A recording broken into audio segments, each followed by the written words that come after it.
If you use Excel's built-in functions, let me give you a tip.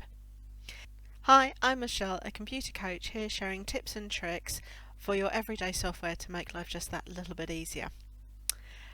Here I am in Excel, and let me show you what I'm talking about, which is something called the insert function. On the formula bar, we've got this button called FX. That's actually the insert function. If you prefer using the ribbon, then all we need to do is go to the Formulas tab, and it's the very first option here, again, insert function. This now gives me a dialog box with all of my functions in Excel available. They are fully searchable. We can search for them, or I can use the category list to actually select where I want. So let's say I want date and time.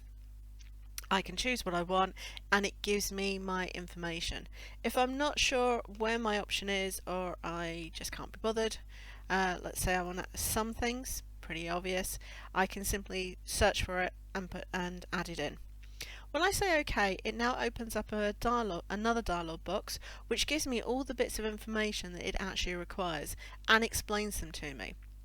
I can use this to select the information, and when I'm done, just say OK.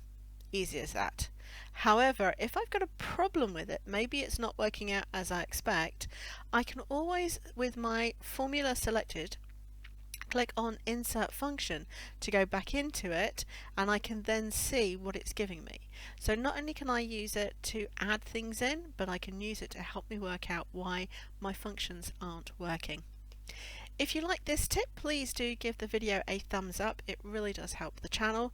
And remember to subscribe and click that little bell to be notified as new videos come out every week. I will say goodbye for now.